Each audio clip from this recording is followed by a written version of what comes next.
Catecismo Romano, la oración, capítulo 16, de la séptima petición, mas líbranos de mal.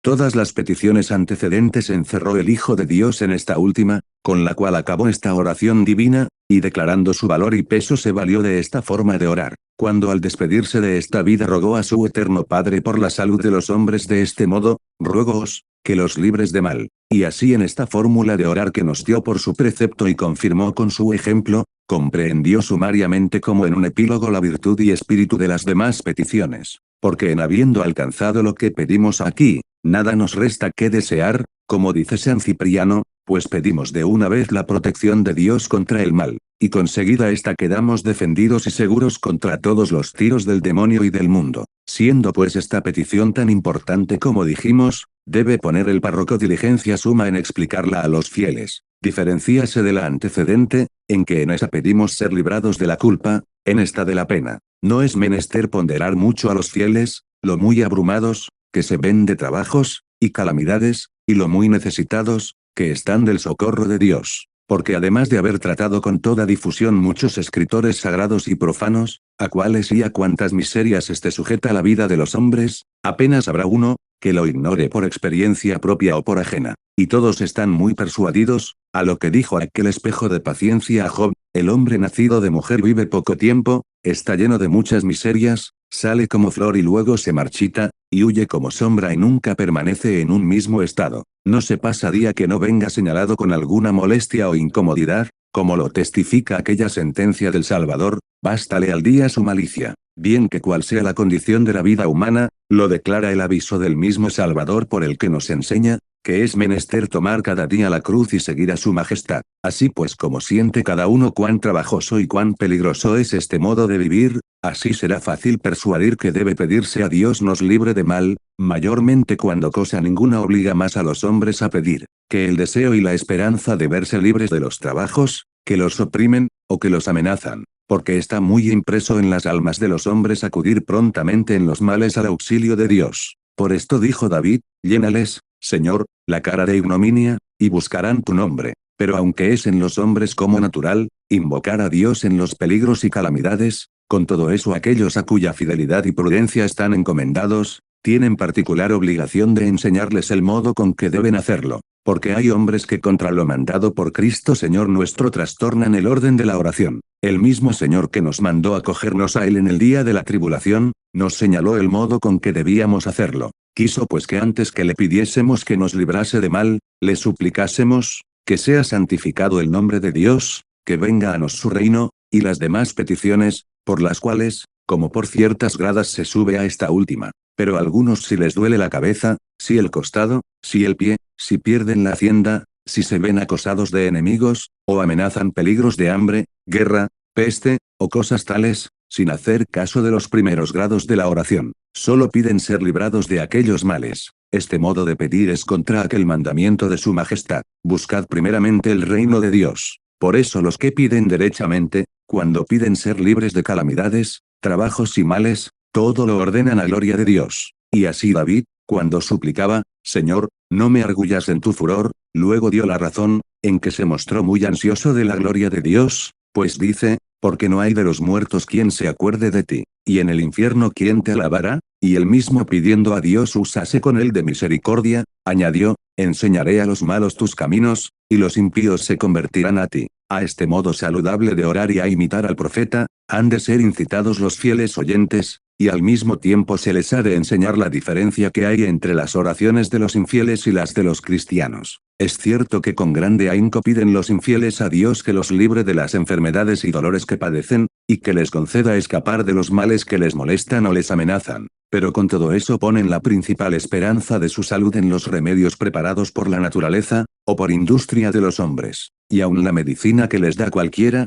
aunque sea compuesta por encanto, hechizo o arte del demonio, sin el menor reparo se la toman, si les dan esperanza de sanar. De muy diverso modo proceden los cristianos. Porque estos en sus enfermedades y en todas las demás cosas adversas tienen a Dios por sumo refugio y amparo de su salud. A solo su majestad reconocen, y veneran por autor de todo bien, y por su libertador. Tienen por muy cierto que la virtud que hay en las medicinas, es dada por él, y tanto creen que aprovecharán a los enfermos, cuanto el mismo Señor fuere servido. Porque Dios es quien dio a los hombres la medicina, para curar las enfermedades. De aquí es aquella voz del eclesiástico: el Altísimo crió de la tierra los medicamentos, y el hombre prudente no los despreciará. Y así los que están alistados en la milicia de Jesucristo, no ponen la primera esperanza de recobrar su salud en esos remedios sino en el mismo Dios, que es el autor de la medicina, y en quien confían señaladamente. Por esta razón son reprehendidos en las sagradas letras aquellos, que fiados en las medicinas, no solicitan el auxilio de Dios. Pero al contrario aquellos que viven ajustados a las leyes de Dios, aborrecen todos los remedios que constan no ser ordenados por Dios para curar.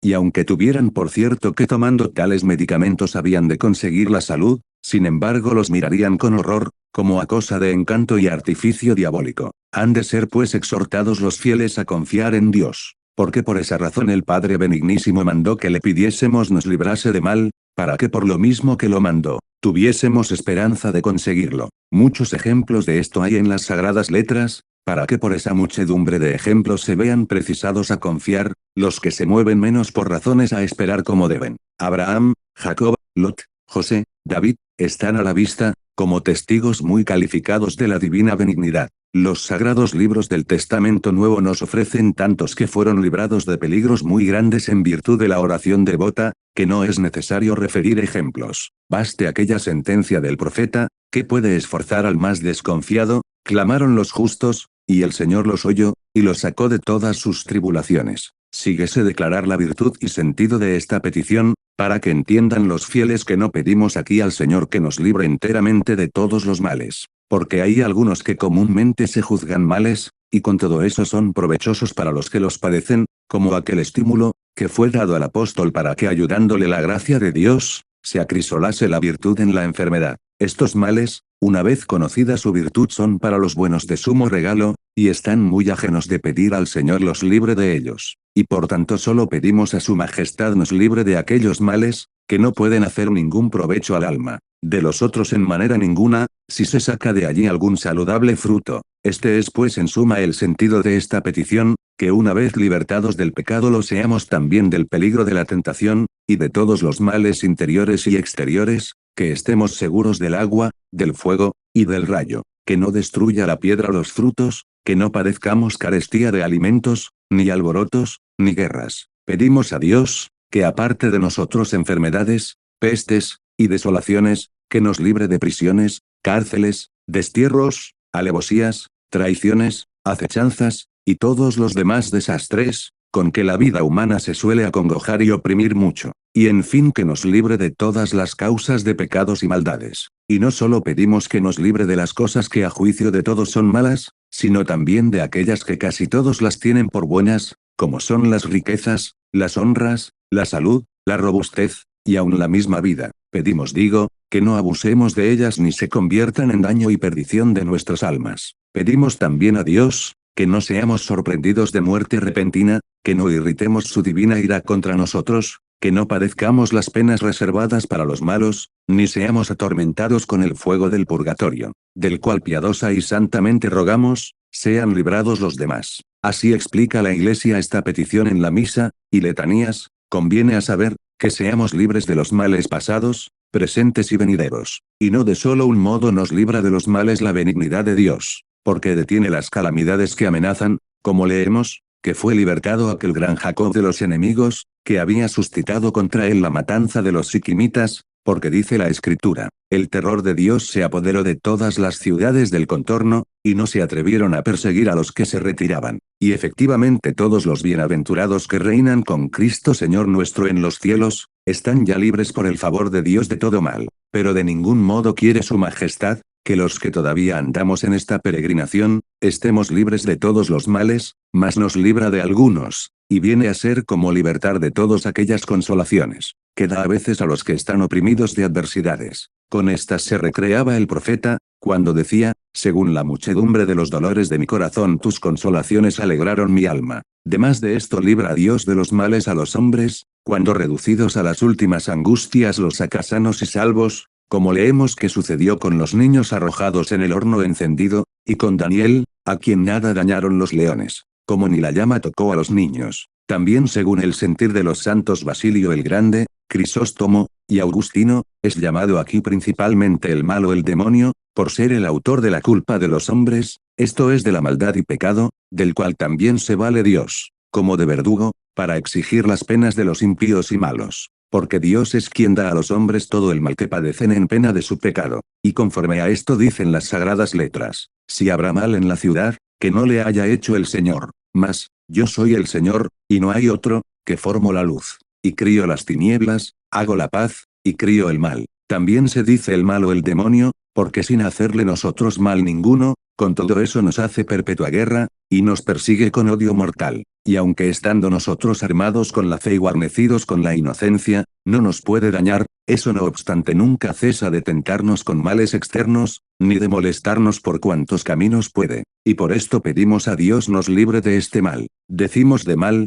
y no de males, porque los males que nos vienen de los prójimos se los atribuimos al diablo, como autor y atizador. Por esto no debemos airarnos contra los prójimos, sino volver toda nuestra saña y enojo contra el mismo Satanás, quien impele a los hombres a hacer las injurias. Y así si el prójimo te hace alguna ofensa, cuando hagas oración a Dios Padre, pídele no solo que te libre de mal, esto es de los agravios que el prójimo te hizo, sino también que libre a tu prójimo de la mano del diablo, por cuyo impulso son inducidos los hombres al engaño. Últimamente se ha de saber que si en las oraciones y súplicas no somos librados de los males, debemos llevar con paciencia los que nos afligen, teniendo por cierto que es del agrado de Dios que los padezcamos con resignación. Por esto en manera ninguna nos debemos impacientar ni darnos por sentidos de que Dios no oiga nuestras oraciones, sino que es menester remitirlo todo a su disposición y voluntad, creyendo, que aquello es útil y aquello es saludable, que agrada a Dios que sea así, y no lo que al contrario nos parece a nosotros. En fin se ha de enseñar a los piadosos oyentes, que mientras van siguiendo la carrera de esta vida deben estar apercibidos, para llevar todo género de trabajos y penalidades con ánimo no solo igual sino también alegre, porque todos los que quieren, dice, vivir piadosamente en Jesucristo, padecerán persecución. Igual, por muchas tribulaciones es menester, que entremos en el reino de Dios. Mas, por ventura no fue menester, que Cristo padeciese de ese modo, y que entrase así en su gloria. No es justo, que sea el siervo de mejor condición que su Señor, como es cosa fea según San Bernardo, haber miembros delicados debajo de una cabeza coronada de espinas. Muy esclarecido es el ejemplo de Urías, que se nos propone para que le imitemos, que aconsejándole David, se detuviese en su casa, respondió, el arca de Dios, e Israel y Judá habitan en tiendas de campaña, y yo había de entrar en mi casa, si venimos a hacer oración armados con estas razones y consideraciones, supuesto que por todas partes nos vemos apretados y cercados de males, lograremos, ya que no sea salir sin lesión, como los 3 niños sin tocarles el fuego. Por lo menos llevaremos las adversidades con constancia y valor como los macabeos. En las afrentas y tormentos imitaremos a los sagrados apóstoles, que siendo azotados se alegraban sobremanera por haber sido tenidos por dignos de padecer deshonras por Jesucristo. Estando pues nosotros con los mismos afectos, cantaremos con grande regocijo del alma, los príncipes me han perseguido sin causa, mas de tus palabras tuvo miedo mi corazón, holgarme es sobre tus mandamientos, como aquel que encontró muchos despojos.